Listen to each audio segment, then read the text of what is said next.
All right, let's look at some of problems that in the past have given students a little bit of trouble. So these are some of the more challenging problems from this 10.3. So definitely remember we've got all those tutoring opportunities. Take advantage of all those if you want to go over these in a little bit more detail. Of course, you can rewatch the videos as well. So for this first one, let me just get rid of those. We just need to be part A and B here. We've got Paul who's choosing books that he's going to read. He's got 7 inspiration books. He's going to choose one each day. And we've got that keyword of arrange here. Now, this one we're going to work 2 different ways. The first way is with replacement. So that means once I read the book, I'm going to put it right back down on the shelf. So for day 1, I have 7 choices. I read the book and I put it right back on the shelf. So that means on day 2, I have 7 choices again because I keep putting that book back. Remember, we went over on the page over here where you can repeat. So with replacement is that repeating. So this is a fundamental counting problem like in 10.2 where we kind of keep repeating and we keep having 7. And we're going to do that 7 times. 1, 2, 3, 4, 5, 6, 7. Some people would rather see it written like that with the exponent 7 to the 7th power. Again, this is because we're repeating, so this works like a 10.2 problem, that fundamental counting principle.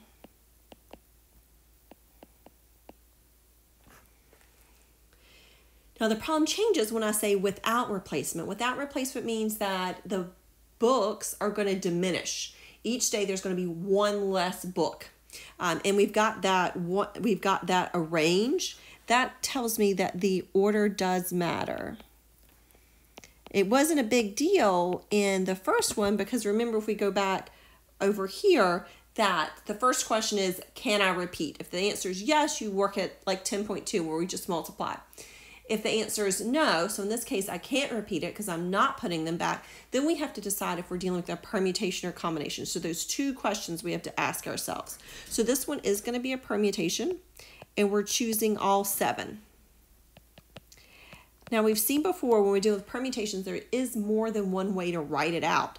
So we could write it where we've got 7 times 6 times 5. Instead of having that 7 each time, we're decreasing the number of books that are available each day.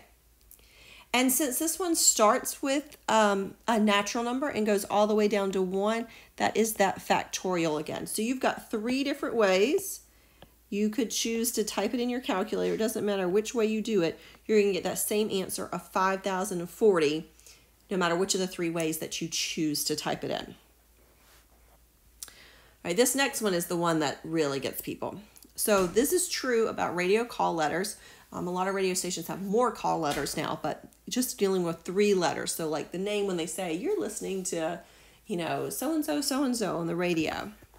So we've got 3 letters and we cannot repeat the letter. So once we use a letter, we cannot repeat it again.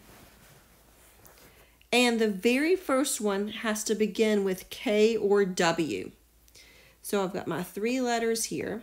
And I know this first one has to be K or W. So that first one only has 2 choices. Can't be all 26 letters, but just 2 choices.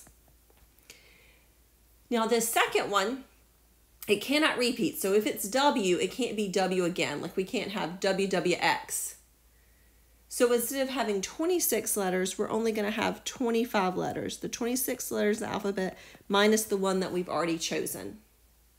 And then again, we chose another letter, so we're down to 24. Technically, this is a permutation. We've got that 2 for the K and W for this first one. And then we've got a permutation because we're not repeating.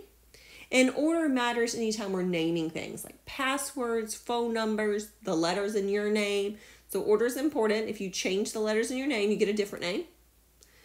So if you change the letters on a radio station, you end up with a different radio station. So the order is important. So either way that you want to type this in, with a P or just straightforward, we're going to end up with 1,200 possibilities. All right, last one of these is lottery.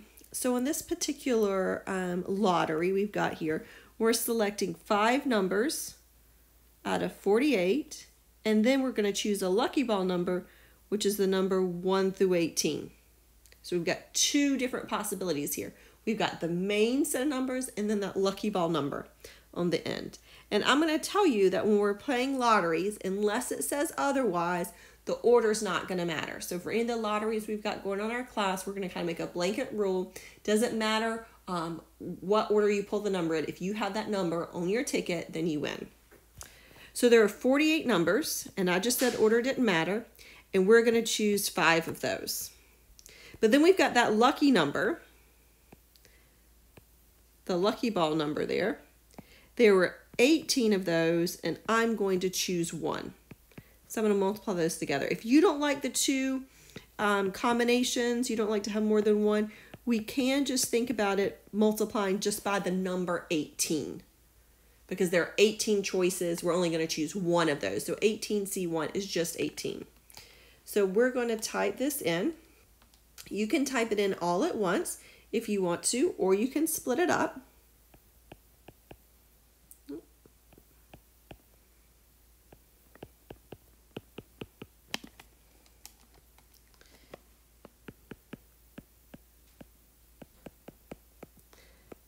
So you can type it in all at once, or you can split it up into the 2 separate pieces to get your final answer here.